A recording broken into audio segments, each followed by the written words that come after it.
Yan, luto tayo ng hapunan. Gawa lang ako ng kalderetang baka na may gata. So usually din siya na ingredients na may iba lang. Instead na cheese ang ilalagay, usually kasi naglalagay ako ng cheese sa kaldereta. Pero instead na cheese, gata ang ilalagay ko.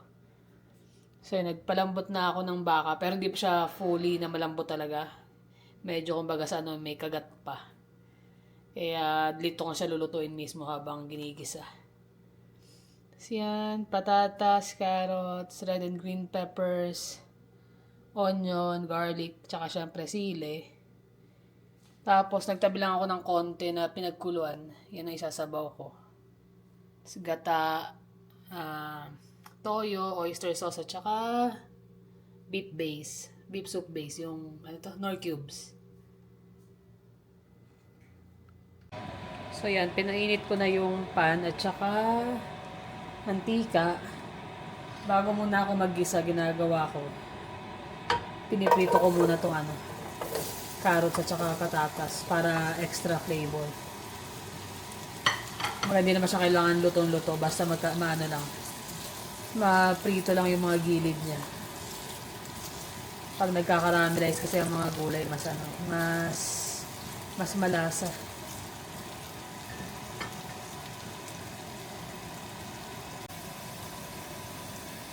So yan, set aside ko na to. Ganyan lang, parang medyo lang talaga siya. Medyo naprito lang ng konti. Ang kulay.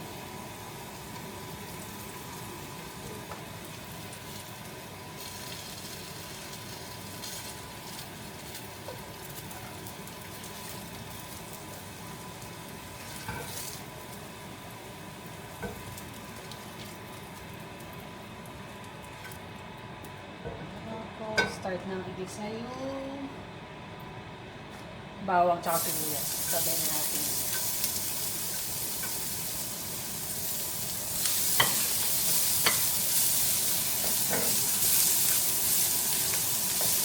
Saglit ang malos na to kasi mainit na yung pan.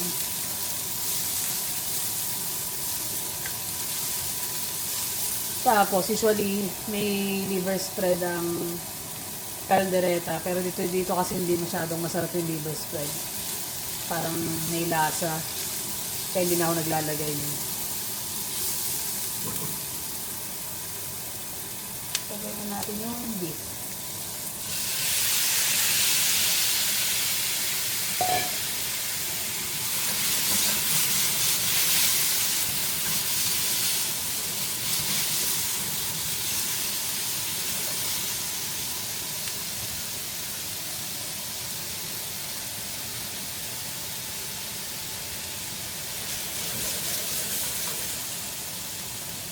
Habang hinigisa, lalagyan ko siya ng konting toyo. Tansyahan lang po.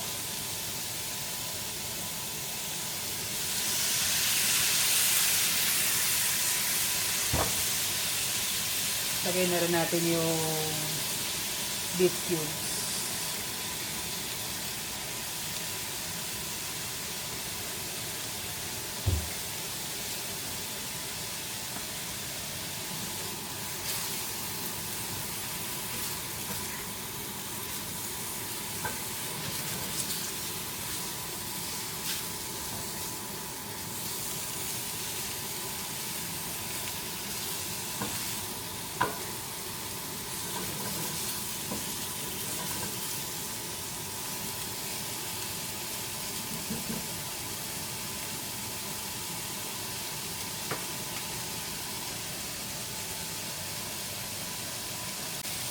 So yan, nagisa na yung beef.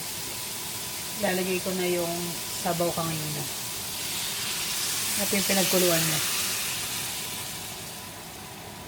Tapos takip lang kasi nga yung beef ko hindi pa siya sobrang lutong-luto.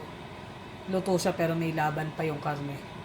So hayaan ko muna siyang kumulo dyan, maluto bago ko i-add yung mga gulay, yung pampalasa, yung toyo lang muna tsaka beef cubes para kumagat na yung lasa sa karne.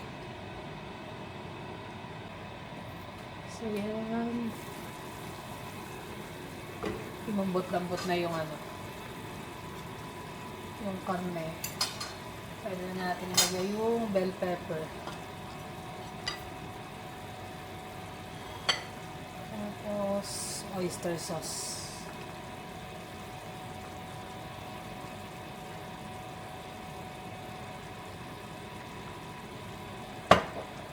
Dagdag pa ng konting toyo.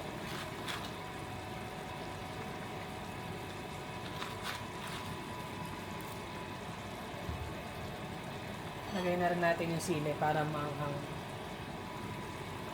Medyo ano kasi ito frozen na yung sili kaya hindi siya sobrang anghang.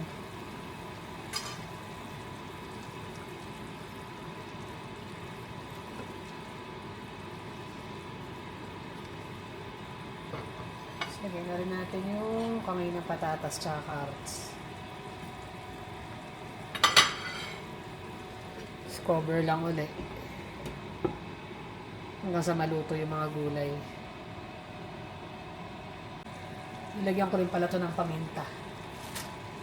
Saka syempre, tomato paste. Ito yung tira ko from last time. Galing sa freezer. Isang spoon lang siguro. Okay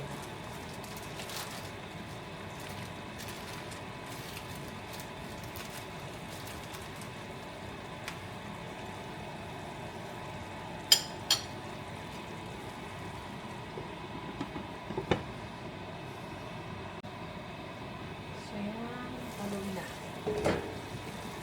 Nag-melt na yung tomato paste. Luto na rin yung mga gulay.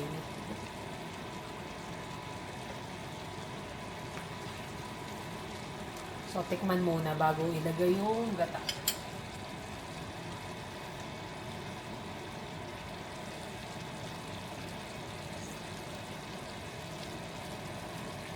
So, okay na yung alat tsaka ang lagay na natin yung gata. Siguro kalahating lata lang.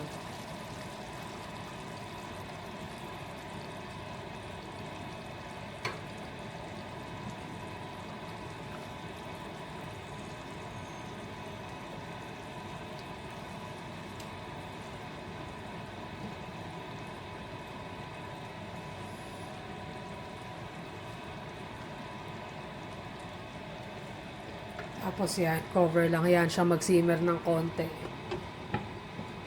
Para lang maluto ng gusto yung gata. So yan, tapos na yung ating kalderetang may gata. Turn off na. Usually may mga gata, pag kinabukasan mas masarap. Mas lumilinamnam yung lasa niya. Good evening guys. Malamig ka naman. Lagi na lang. Tumatanda na, mas ginawi na. Ginawi ka na ba ngayon? No, dati, baliwala yan. Kami, lumalabas pa sa labas eh. Ang dulas. Kaya yung mga sapatos namin doon, kinakabitan namin ng parang spikes eh. Yung meron siyang galing sa Dalarama mo nabili, di ba? Hindi, yung meron sa amin sa trabaho. Meron pa. May nadulas na kasi nung last 2 years, nadulas si Dean, nadulas, di ba? Ang tawa na, nadulas pa. Tanda pa. Matanda na. Yung ba yung siya, nag-WCB? Mahirap na. Mahirap pagka gano'n, na-aksidente sa trabaho. Maraming mga ganong insidente pag pag winter na ganyan, mga nadudulas, mga nagkakasakit dahil sa mga sipon-sipon. Kaya nga last time, di ba, pagka ganyan na after snow talaga, shovel sila sa labas. Kasi mahirap yan eh. Nung dati, nung bago-bago kami rito, daming natikitan dyan eh. Mga hindi nagsushovel, kaya nadala na sila. Ngayon, kailangan. Lalo yun sa may Yung corner, nagbabash yung dalawa eh. Doon binababa eh. Meron na kasabay sila na adulas. Nireklamo sila. Nangyari, isinusobel lang yung harap. Pag corner lot kasi, pati yung gilid. Sakop mo yun. Ang kapal na. Dinikdik nila. Yun, mga kapitbahay namin Indianos. Puro, Actually, ano na nga may mga, ano na rin lumilip. Oh, binenta na yun, diba? Iba na. Kaya lang, Indiano pa rin yata yung May nakabili. mga lumilipat na, makikita ka ng mga, ibang lahi. Dati karamihan talaga Indiano. Yung iba kasi, bumabalik na lang talaga, ganyan. Lalo na yung mga, may mga kaya sa bansa nila, di ba? Kasi iba, syempre, ginawa niyan nung nagkaroon ng equity dahil nga nung mostly dito, yung mga bahay dito, karamihan pandemic di ba? Mm. Mura. So, nung nagtaasan yung value, mga Binenta, nagsipagbenta. Kahit ngayon, may mga sumusulpot-sulpot Mostly, pa. mga nandito, mga nagrarenta na Wala na yung mga main na may-ari, no? Kasi iba na yung nasa baba, iba yung nasa taas. Kagaya nung dito sa katabi namin, akala namin sa kanila yan dahil simula nang lumipat sila dyan, sila yung unang-una, di ba? Yung pala, Nagre-rent pinaparent sila. lang sa kanila. Tapos may nag-rent na sa ilalim. Yun, lagi siya nagtatalo sa Tatalo. mismong kalahin lang, nagtatalo sila sa parking. Ganun naman ang dami na nila. Sila-sila na rin yung nag-aaway-aaway dyan. Sa parking, sa minsan sa mga kalat-kalat nila. Kasi pati iba nadadamay Which is hindi naman kasi lahat pare-pareho, di ba? Hindi naman como Indiano kagaya na ng mga napapanood natin sa YouTube ng mga balasubas, ganyan. Yung Actually, may dati kaming katrabaho sa, dati sa Worsley. si Raji. Naging kaibigan mabait namin, yun. mabait yun.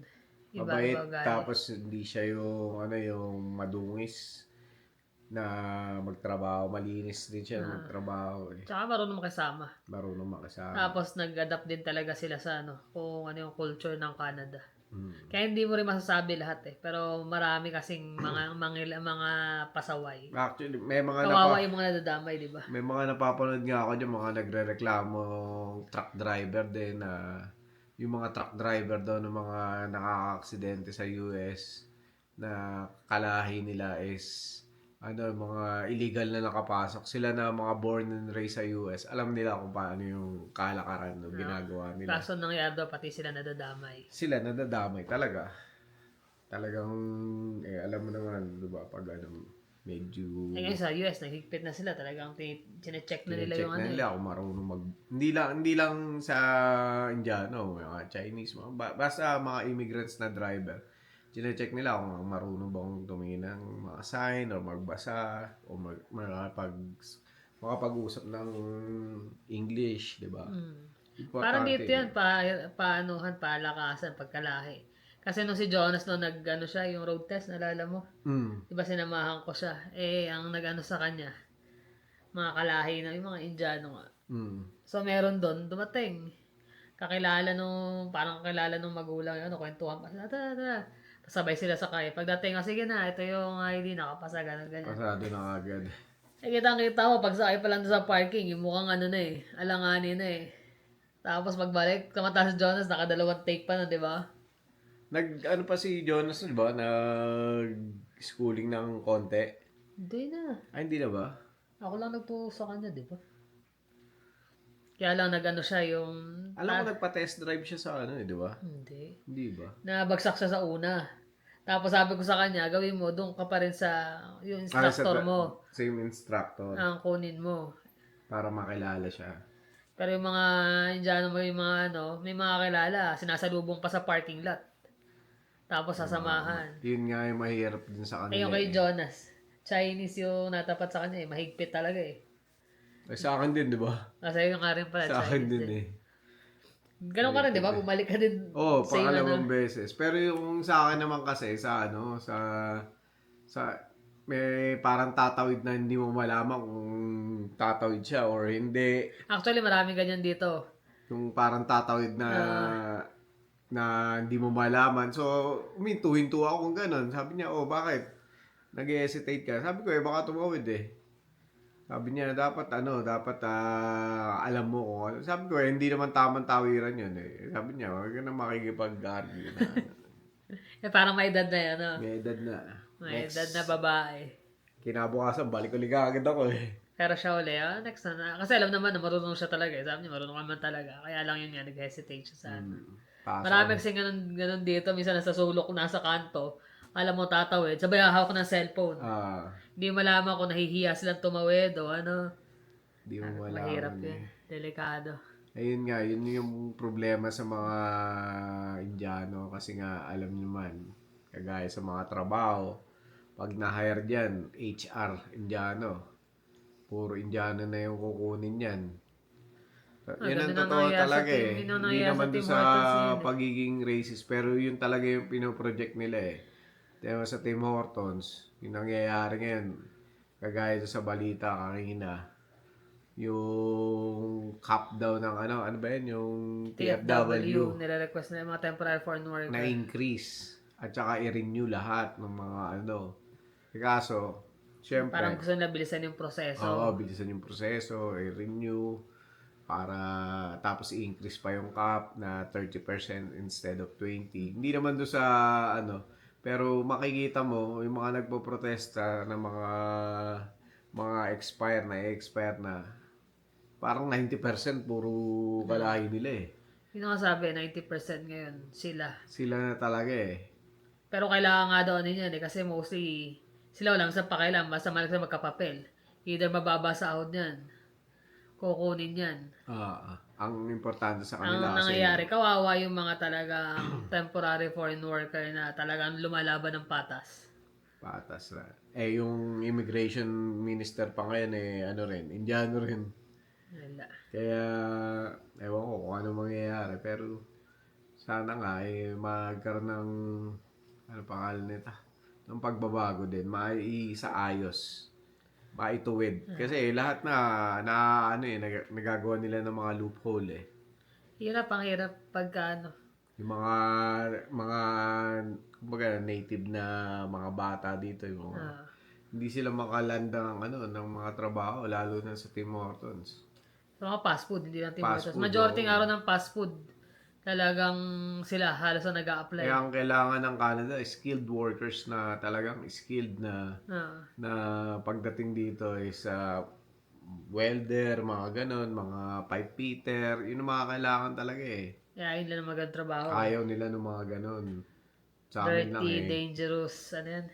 Sa Korea naman yun. Hindi, ganun nga rin yun eh. Yun ang katumbasan dito eh. Totoo naman yun. Pero hindi nila alam eh, nandoon ng pagbilis ng papeles nila, nandoon ng pera. Nandun na ano eh, yung para maka-apply ka kagad ng PR. Malaking ano yun eh. Ay, naka. Pero anong magagawa natin? Ganun talaga ang ano ngayon. Kaso nangyayari nga, damay-damay na. Damay-damay na pati yung mga kababayan natin na lumalaban din ng mga patas eh. Na walang palakasan kasi. Alam niyo mo sa Pilipinas, pag nag-apply ka, doon pa lang sa embassy sa atin, grabe na Yun ang na nga screening. Baliktad Tapos sila, parang, sige, pasok, okay na yan. Sige, padala ng padala. Yung sa Pilipinas, sa atin pala, sa immigration pala, parang, op. May ano to, Hindi may ka basta makakalusot eh. konting ganito, konting ganyan. Tsaka hindi, mga nag-apply talaga sa atin. Ako nga lang nag-apply nun, di ba? As foreign worker nun. Simple Grabe ang interview eh. Tapos pagdating sa embassy, yung mga hihingiin sa'yo. Tapos kakabaka-baka pa kasi kailangan ang time mo lagi yung tawag. Anytime tatawag para i-confirm nila yung mga nasa ano mo, resume mo, tsaka yung mga pinasa mong requirements. Sabi mo, di mo alam kung anong gagawin mo. Tapos sila rito may mga kakilala na nagtatrabaho sa immigration. Wala na. Lusot Hindi sila. mo malaman kung naiinggit ba yung mga nandoon na huwag kang umalis dito ka lang sa Pilipinas. Parang ganun na nangyayari. Hatakad eh. Samantalang yung mga ibang lahi Pero kaya nga ng nakakalis, talagang salan-sala. tinutulungan nila makapasok dito. Baligtad eh. Kita mo nga lang yung ano eh. Yung video ni, sino ba yun? Yung sa Facebook, si Manoy. Mag-a-apply pa lang siya sa ano eh, sa building eh. Papasok pa lang siya ng building eh. Yung security guard, apply ka? Oo, sabi ganun. Tingnan niya ng resume mo. Naku, hindi makakapasa to. Doon pala sa security guard, bagsak na eh. Tsura pa lang, sa atin, picture pa lang eh. Picture Pag pa hindi lang. nagustuhan yung Ayusin mo, picture sabi mo ganun. Bumalik ka na lang, sabihin pa sa'yo yung ganun. Samantalang, hindi naman siya HR, security guard pa lang siya. Haram na. Ay, naka. Yun naman ang kaibahan nila. Pagkalahin sa atin kasi talagang pahirapan eh. Sa kanila pagkalahin na, sumobra naman. Sumobra luwag, nawala na ng yung pagkakataon yung iba dahil puro sila lang pinipili. Kaya yung nakakarating talaga sa ibang bansa na mga Pilipino, talagang magagaling din talaga eh. Karamihan eh, mga professional, mga may tinapos talaga na hindi basta-basta. Kumbaga talagang iano mo yung experience. Ah, Pati yung experience mo para makaalis ka talaga. Hindi basta-basta eh. Alam naman ang higpit, di ba? yung mga experience talaga yung mga hinahanap din talaga dito eh. Yung minsan, sa bagay, yung iba kasi dito Iba-iba rin. sa papeles pa lang, sa school certificate mo pa lang eh, tinitingnan na rin kaagad eh, no? Oo naman. Malaking Interview pa lang bagay sa yun. agency. Kung mag-agency ka, interview pa lang dun eh. Eh, I mean dito, yung mga nakatapos dito, Ah, malaking bagay din talaga, kagaya na lang ng kinikwento mo, di ba? oo. Mga engineer Engineer na sa Pilipinas, sa Pinas. tapos Pagdating dito, nag-aaral pa rin dito, nag-upgrade ng engineering pa rin. pagka-engineering. Nandun yung pagkakataon na magkaroon ka ng talagang magandang trabaho. Malaking bagay yun. Kung bata-bata pa nga sana kami, mas maganda pa sana eh. Kaya lang, para sa amin, yung mga bata na lang. Kasi medyo may edad na rin. I-spend na lang sa pag-iipon at makapagbaka-bakasyon pag gusto. Tama. Too late na eh. Siguro kung maaga, kung napunta kami ng mas maaga Wala siguro. namang, wala namang too late sa pag-aaral. Kaya lang Wala naman, parang, pero syempre, yung obligasyon mo eh. obligasyon mo na yung mga bills mo, ganyan, Siyempre, parang, priority mo yung bills mo. Kasi pag nag-school ka, kailangan mong tutukan. Pwede ka magtrabaho, pero wala ka na talagang oras nun. yun yung mahirap doon, mag adjust naman. Kaya lang, syempre, minsan kailangan din natin ng ganun para, kumbaga, self-upgrade na lang tayo eh. Nangyayari eh. Pwede, siguro, ikaw. Pero kasi ako, nakikita ko talagang gusto ko na yung kusina, alam mo naman. Kumbaga, nandun yung passion ko eh. Sa pagluluto. Kaya ako kahit, kumbaga, nasasabi ko lang din na ayaw ko, pero nasasatisfy ako pag nagpipintura rin ako eh. Pag nagbablas, Pagka nagpipintura. naka-day off ka, nahahanap niya yung ano eh. Parang di ako napagod, di ako makatulog. Hinahanap ng katawan niya raw yung pagod. Teka, ano ba yun? Parang Imbis na yan na eh. gusto magpahinga eh. Yung ako naman, parang hindi ko na rin naman maisip na aalis ako sa linya ng trabaho dahil yun na yung ano eh. Hinuhili ko eh. Ayoko magtrabaho na hindi ko ipapasok ka lang. Masabi na pumasok ka, uwi. Mahirap din yung ganun. Tsaka sa mga ano pala, mga nag-order sa akin sa 24 Pasko tsaka sa bagong. Pasensya na kasi may work ako. Tsaka hindi na rin gaya ng dati ang katawan ko eh. Hindi na kaya yung... Hindi na ba kaya? Hindi na gaya yung ganun pagod na dati. Prep ka hanggang madaling araw, luto ng umaga, pasok Sulit sa lang, sulit. trabaho. Tsaka yung syempre nga, nakwento rin namin nung nakaraan, yung mga bilihin, hindi na rin, Sobrang mahal na. sobrang mahal. Hindi na magiging, kumbaga hindi na profitable yung, rin, di ba? Ah, Pagod na. tapos Mapapagod yan, na. pagod. Kikita ka kahit pa paano. Pero lalo pagka gano'n na 24, may trabaho ka na, gising ka na maaga, tapos pasok. Pagdating mo by that time na, wala na. Pagod na, hindi ka na makaantay halos ng Noche Buena. Ayan. Binili ko siya eh. Ay. Pero Hirono, cute. Ayun pa. Behind you. May nagbenta ng collection niya eh. Kaya sabi namin, bili natin. Gusto ko sa yung mata ni Hirono eh. Parang may pagkamasungit. Ayan. Ano tawag dito? Post-it. Post-it. May mga, siya, mga title. Sayang isa yung dinosaur eh. Nawala. Naka-costume siya ng dinosaur. Naunahan eh. May bear pa May siya sa... bear. Pero ito may dinosaur din. Tapos sandali. Cute. Mata niya parang makuha ka sa tingin. Sleepyhead. Cute nga eh. So yun lang naman ang aming mga kaganapan. Lalo ngayon, alam nyo naman, ang weather, panay ang snow, lamig, hindi makalabas masyado. Ingat sa paglalakad nyo at saka yung pagdadrive. Tsaka yung mga kababayan natin na TFW, huwag kayong mawala ng pag-asa. Na Maraming option talagang magkaroon ng option dito sa Canada. Laban lang talaga at dasal. Siyempre, hindi. Mahirap lang kasi sobrang daming Sobrang kompetensya, dami, tapos naghigpit ang mga Baga nagbawas. Tsaka ano sila solid sila, napasok nila yung mga gobyerno, yung mga minister na yan. Kaya nagkakaroon ng pagkakataon talagang dumami yung mga lahi nila rito, yung mga Indiano. Ah, Hindi kagaya ng mga Pilipino, parang medyo limited pa talaga. medyo limited. Hindi pa ganun karami. Pero pangalawa tayo sa pinakamaraming immigrant Pero population sila dito. kasi, talagang pagka may Solid kakilala, sila, solid. pag may kakilala sila, yung kinukuhan lang, kalahi nila. Mm. Kaya sa atin medyo kailangan ka-close Pilipino mo kasi todo. parang baka mapahiya lang ako pag pinasok ko yan, parang ganun. Kaya nangyayari, mas dumadami sila. Pero as long as alam nyo naman na lumalaban kayo ng patas, laban, lang, go lang. Hindi, yun nga yung nakakapagpaano sa mga Pilipino na kahit na isa lang siya or dalawa lang siya sa buong kumpanya, pinapakita niya na siya, deserving do sa position na binigay sa kanya. Kaya sana yun, mga nagtodo porsige. Makukuha nyo rin yan. Yeah, actually, do sa kumpanya namin dati, di ba? Ilan lang kami? 2, 3. Tapos nung nakitaan nga na, okay pala yung mga Pilipino, ayun na. Nag-hire na sila na Makakuha na ng iba. Puro Pilipino yung hinahire nila. Quality kasi talaga Mm. Ibang trabaho ng Pilipino. Tsaka pag niratrat talagang mabilis. Pag kailangan. Pag kailangan. Doble-doble, lalo pag busy. Hindi walang busy-busy. Sige, Alam nyo naman trabaho. yun alam nyo naman yung mga kakayahan nyo. Kaya huwag kayo susuko doon sa mga pagsubok ng buhay. Lalo mga nandito na. Hindi lang mawawala talaga yung mga kaba kasi naranasan ko yan nung ako nagpa-process ng papel na paano pag hindi na-aprobahan. Andun yung kaba pero idasal niyo yan. Pero minsan nakakapabor din no?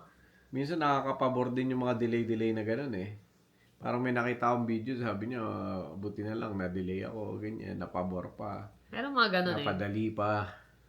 Meron mga ganun pagkakataon. May mga pagkakataon talaga Hindi, pero ako, grabe din yung kaba ko nung kasi karoon nga ng limit nun, di ba? Pero so far ito. Kaya ganun lang din gawin nyo. Tuloy nyo lang yung mga pangarap nyo.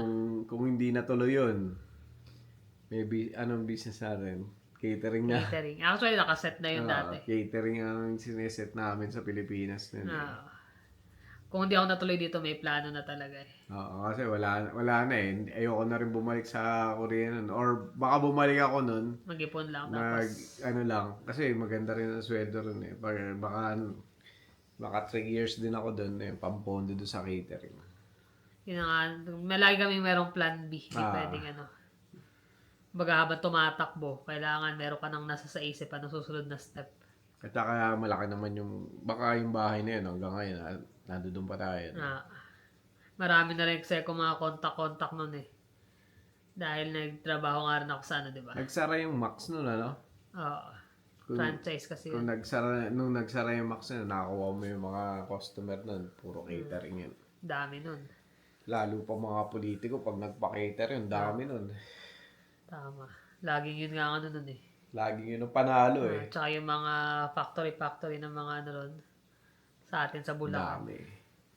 Ay nako, ilan naman guys, sana na-enjoy nyo pati yung aking simpleng kaldereta na recipe na may gata. Sarap yun, try nyo. Sa atin, may rino kasi na masarap. Okay yun. Pero dito kasi hindi ko gusto yung lasa ng liver spread. Dito sa Canada, no? Hindi Iba ko sa lang, Pilipinas. iba talaga yung lasa. May rino dito na nabibili, pero iba yung lasa ng rino sa Pinas. Tsaka yung rino dito. Hindi ko lang. Pero talagang promise iba. Di ba naalala mo nung nagbakasyon tayo? Bumili ko, pinapalaman ko pa sa pandesal. Sa pandesal, sarap Dito, hindi mo talaga magagawa. Hindi masarap So, ayun, try nyo lang. Simpleng recipe yun. Same lang din. Nagdagdag ka lang ng gata. Adjust na lang kung ano yung gusto nyo panlasa. Paano guys? Thank you for always watching. See you on the next vlog. Bye.